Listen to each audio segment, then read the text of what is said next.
ও পর্দার অন্তরালের আমার মা বোনেরা, দুনিয়ার জমিনের কার্যক্রমগুলো শেষ করে ও মা একটু ঘরের কর্নারের মধ্যে যায় নামাজ নিয়ে বসে পড়েন। হে যুবক, তুমি আর কয়দিন রাস্তার মধ্যে সময় ব্যয় করবা?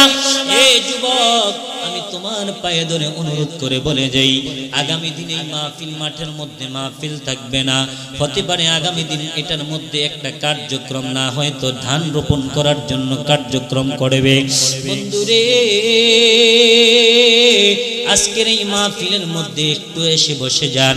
যারা এখনো দোকানপাটে ঘোরাফেরা করেন, মাইকের আওয়াজ যারা শুনেন, তাদেরকে আমি বলবো, আমার নবীজি সাল্লাল্লাহু আলাইহি ওয়াসাল্লাম একদিন নবীজির সাহাবায়ে কেরামদেরকে লইয়া নবীজি ঘর থেকে বের হইয়া নবীজি রওনা দিলেন।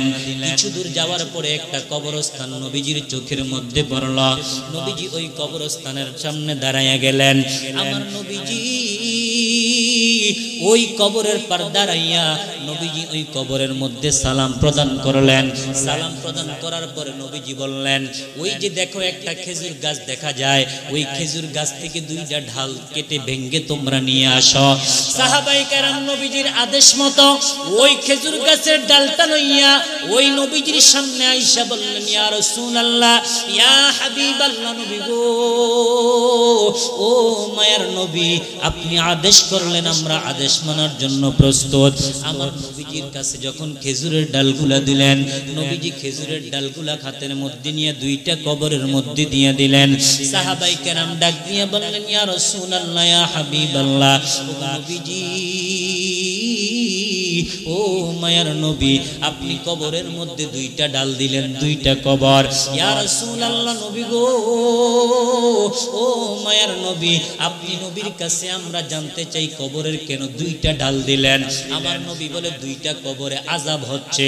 সাহাবায়ে কেরাম ডাক দিলেন, নবী গো, কেন ওই কবরের মধ্যে আযাব হয় একটু জানতে চাই গো নবী। আমার নবী বলেন, দুইটা কবরের মধ্যে দুইটা যুবক আছে, একটা কবরের মধ্যে আযাব হয়, ওই লোকটা কোনোদিন প্রস্রাব করিয়া পানি খরচ করতো না, শরীরের কাপড়টা নাপাক ছিল, এই জন্য তার কবরে শাস্তি হচ্ছে। ইয়া রাসূলুল্লাহ, ইয়া হাবিবাল্লাহ, ওগো নবী, মায়ার নবী, ওই দ্বিতীয় কবরের মধ্যে কেন আযাব হয় একটু জানতে চাই গো নবী। আমার নবী ডাক দিলেন, সাহাবী, ও সাহাবীরা, তোমরা জানোনি ওই কবরের মধ্যে আযাব হয়? ওই কবরের যুবকটা দুনিয়ার জমিনের মধ্যে, ওই যুবকটা দুনিয়াতে গীবত করতো, এখানের কথা অমুক জায়গায় লাগাইতো, মানুষকে সামনে দেখলে বুকে টাইনা নিত, পিছনের মধ্যে গিয়া সমালোচনা করত। আমি আজকের এই মাহফিলে যারা আছেন প্রত্যেকে জবান খুলে বলবেন, আমাদের সমাজে এমন লোক আসেনি? আরো জবান খুলে বলেন, আসেনি? এমনও তো লোক আছে যে আমারে দেখলে কয়, বাগিনা ওয়াজ তো করস সুন্দর লাগে, নাতিরে ওয়াজ করস ভাল লাগে, কিন্তু এটা বলছে আমার সামনে দোকানের মধ্যে যায় কয়, হেতের মতো বন্ড কি এলাকাতে আছে? আসেনি আব্বা? এও বাবা কোন আসেনি? এটি আমার মামু, আবার এটি আমার নানা। এই মুনাফিকের কি দরকার আছে? তাদের মতো বেয়াদবকে যদি দোকানে পান, যখন আমাদেরকে নিয়ে সমালোচনা করবে, জুতা খুলে দুই গালের মধ্যে বাড়বে। জোরে বলেন ঠিক কি না? এগুলার কারণে আমরা উপরের দিকে উঠতে পারি। আর করবেন, সমস্যা নাই, কি হইছে? আপনি আমাকে নিয়ে সমালোচনা করবেন, করেন। আমি কোরআন হাদিস থেকে আলোচনা করব। কোরআন সামনে আপনাদের পাশে বিশাল বড় মাদ্রাসা, আমি কোরআনের বাইরে কোনো কথা বলবো না। আমি কেন বলতেছি যে আমাকে নিয়ে সমালোচনা করবেন? আপনাকে কে চাকরি দিছে? আপনি আজীবন বদিল্লাগিরি করছেন, এখনো বদিল্লাগিরি করতে মন চায়? আমি তো আপনাকে টাকা দেই না, আপনি আমাকে নিয়ে দোকানে সমালোচনা করবেন কেন? আপনি আপনার ছেলেকে নিয়ে সমালোচনা করেন, আপনি আমাকে নিয়ে দোকানের মধ্যে আলোচনা করতে কে বলছে আমি খারাপ? আপনি অন্যকে যে আঙ্গুল দিয়ে ইশারা দিচ্ছেন, 3 আঙ্গুল আপনাকে ইশারা দিচ্ছে, আপনি নিজে খারাপ। আপনার ঘরের ছেলে ঠিক নাই, আপনি আমাকে নিয়ে সমালোচনা করেন। কিও বাবা, এজন্য কথাগুলো আমি কাউকে ডাইরেক্টলি নাম ধরে বলি না। কেন বলি না? কারণ আল্লাহ কোরআনে বলছেন ইন্নাল মুনাফিকিনা ফিদ দারকিল আসফালি মিনান নার। কোরআন খুলে দেখেন, ওই যে মোল্লা আলী কারি রাহমাতুল্লাহ আলাইহি সহ কানজুল ঈমানের মধ্যে ইমাম আহমদ রাজা খান ফাজিল বেরলভী রাহমাতুল্লাহি আলাইহি তরজমা খুলে দেখেন, ওই তরজমার মধ্যে আসছে মুনাফিকরা জাহান্নামের তলদেশে থাকবে। জোরে বলেন ঠিক কি না?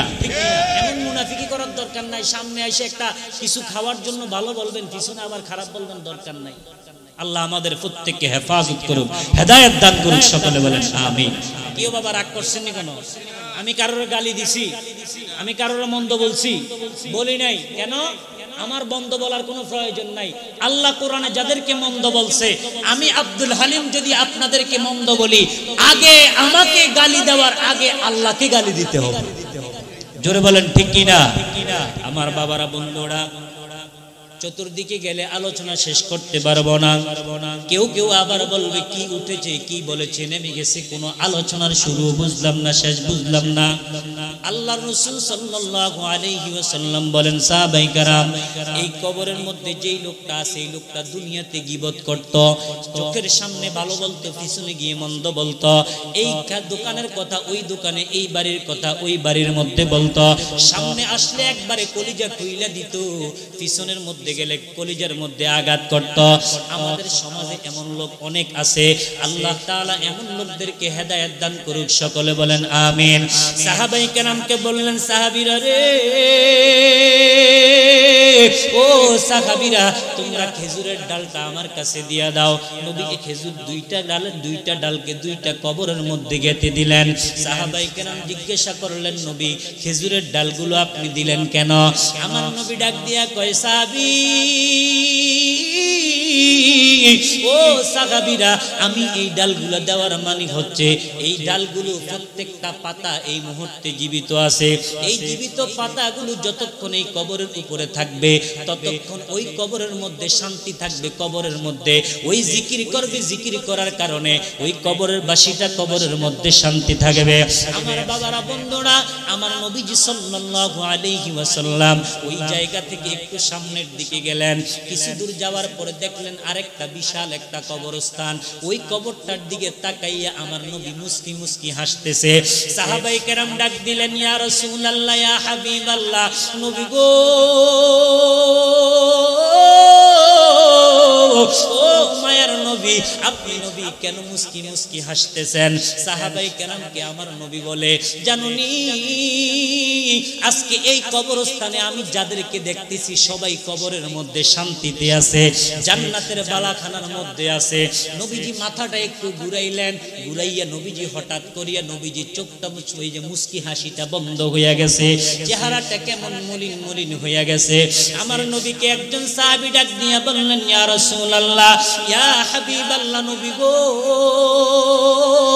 ও মায়ার নবী, আপনি কেন গো মুখটা ফিরাইয়া ফেললেন বুঝতে পারলাম না, এবং আপনি কেন গো মুখটা কালো করে ফেললেন? আমার নবী ডাক দিয়া কই, সাহাবী, এই কবরস্থানে যারা আছে তাদের প্রত্যেকের আত্মীয় স্বজন দুনিয়াতে, কারোর ছেলে, কারোর মা, কারোর বাবা, কারোর আত্মীয় স্বজন দুনিয়াতে বেঁচে আছে। এলাকার মধ্যে খবর পৌঁছায়া দাও, ওই এলাকার মধ্যে যেই কবরটা আছে, ওই কবরের বাসিন্দা যারা আছে প্রত্যেকের কবরের পাশে যাইয়া, যার আত্মীয় মারা গেছে তার কবরের পারে দাঁড়াইয়া একজন একজন দাঁড়াইয়া যায়। এই ঘোষণা যখন পৌঁছাইয়া দিলেন, সবাই প্রত্যেকের কবরের সামনে যাইয়া দাঁড়াইয়া গেছে। যেই কবরের মধ্যে আমার নবী দেখলেন আযাব হচ্ছে, ওই কবরের সামনে একটা বৃদ্ধ একটা মহিলা যাইয়া দাঁড়াইয়া রইছে। আমার নবী ওই বৃদ্ধ মহিলার কাছে গিয়ে ডাকটা দিয়ে সালাম দিলেন, আসসালামু আলাইকুম ওয়া রাহমাতুল্লাহ। কারণ আমার নবীজিকে কোনো মানুষ নবীজির আগে সালাম দিতে পারতো না। নবীজির এই নবীজির সুন্নতটা নবীজি নিজে আগে মানত। ওই নবীজি আমার সালাম দিলেন, কাছের মধ্যে গিয়ে ডাকটা দিলেন, মা গো মা, ও মা, আপনার কাছে আমি জানতে চাই গো মা, আপনার এই কবরটার পারে আপনি দাঁড়ায় গেলেন, এই কবরের মধ্যে কে ঘুমাইয়া আছে একটু কি জানতে পারিনি? ওই মহিলা ডাকটা দিয়া কই, নবী গো, আমি বলবো কি মনের বেদন, তুমি জানো আর জানে নিরঞ্জন, ও তোমার নামে হেতে পাক পাঞ্জাতন, তুমি জানো আর জানে নিরঞ্জন। আমার নবীজি বললেন, মা আপনি যেই কবরের পার দাঁড়ায় গেলেন ওই কবরটার মধ্যে কে আছে গো? আপনার জবান থেকে আমি নবী শুনতে চাই গো মা, আপনি কি একটু বলবেন নি? আমার নবীজির কাছে ওই মহিলা ডেকে বললেন, যেই সন্তানটাকে আমি 10 মাস 10 দিন গর্ভে ধারণ করেছি ওই সন্তানটা এই কবরের মধ্যে ঘুমায়া রইছে। আমার নবী ডাকটা দিয়ে বললেন, মা ও মা, আপনার এই সন্তানটা কবরের মধ্যে জাহান্নামের আগুনের মধ্যে দাউ দাউ করে জ্বলতেছে আর চিৎকার চাটতেছে, আমি নবী দেখতেছি। ওই মা সঙ্গে সঙ্গে নবীর সামনে লম্বা লম্বা আওয়াজ দিয়ে হাসাহাসি শুরু করে দিছে। আমার নবী ডাকটা দিলেন, মা ও মা, আপনার কাছে আমি জানতে চাই জাহান্নামের আগুনের কথা দুনিয়ার মানুষ যখন শুনে ফেলে, সন্তান যদি শুনে তার মা কবরের মধ্যে আযাবের মধ্যে আছে, হুজুর দাওয়াত দেয় না হয়তো এলাকাতে মেজবান কইরা খাওয়ায়, কিন্তু মা আপনার সন্তান জাহান্নামের আগুনের মধ্যে ভুগতেছে আপনি শুনলেন, শুই না আপনি চোখের পানিগুলো না চাইরা আপনি কেন গো মা আপনি জোরে জোরে জোরে জোরে হাসি শুরু করে দিয়েছেন। ওই মুহূর্তে মা দুইটা ঠোঁটের মধ্যে কথার জবানটা খুলে বলে, ইয়া রাসূলুল্লাহ, ইয়া হাবিবাল্লাহ, নবী গো, ও মায়ের নবীজি, আমি কেন মুস্কি মুস্কি হাসি না, আওয়াজ দিয়ে হাসি কেন? দুনিয়ার জমিনে আমার সন্তানটা আমারে দুনিয়ার জমিনে আমার সন্তানটা আমারে অনেক কষ্ট দিত, দুনিয়ার জমিনে আমার সন্তান আমার কথা শুনতো না। আজকে আমার এই যুবক ভাইয়েরা হিলফুল ফুজুল শান্তি সংগঠনের যারা আজকে এই মাহফিলের আয়োজন করেছেন তাদেরকে বলবো, অনেকে আছে অনেকের মা বাবার মনে কষ্ট দেই। ও দুনিয়ার জগতের বন্ধুরা রে, আমার রাসূল বলে ওই জায়গার মধ্যে মা বলতেছে আমার এই সন্তানটা, ওই যে মা বলতেছে রবি গো আমার সন্তানটা আমার মনের মধ্যে কষ্ট দিত, এই জন্য আমি তার আজকে শাস্তি পাইয়া শাস্তির খবরটা শুনে আমার কাছে আনন্দ লাগতেছে। আমার নবীজি আল্লাহর কাছে বলে, ওই মহিলার সন্তানের আযাবটা মহিলার চোখের সামনে দিলেন, চোখের সামনে দিতে দেরি ওই মহিলা সঙ্গে সঙ্গে ওই জায়গার মধ্যে কান্নায় পড়ে। আমার নবীকে ডাক দিয়া বললেন, নবী গো, ও মায়ের নবীজি, এই দুনিয়াতে মানুষ চিরদিন থাকবে না, আমার সন্তান দুনিয়ার জমিন থেকে বিদায় লইয়া চলে গেছে, একদিনও আমরাও দুনিয়ার জমিন থেকে বিদায় নিতে হবে। আপনারা সকলে জবান খুলে বলেন তো, দুনিয়াতে থাকার জায়গা নাকি? আরো জবান খুলে বলেন, থাকার জায়গা নাকি? পরের জায়গা পরের জমিন ঘর বানায়া আমি রই, আমি তো সেই ঘরের মালিক নই। পরের জায়গা পরের জমিন ঘর বানায়া আমি রই, আমি তো সেই ঘরের মালিক নয়। সেই ঘরে খানা যার জমিদারি,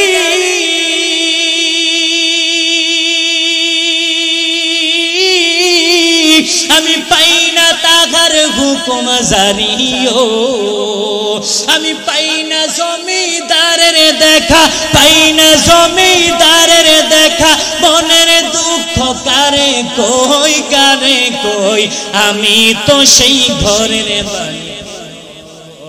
পরের জায়গা পরের জমিন ঘর বানায়া আমি রই, আমি তো সেই, একটু জবান খুলে বলেন না, পরের জায়গা পরের জমিন আমি তো সেই ঘরের মালিক নই। আল্লাহুম্মা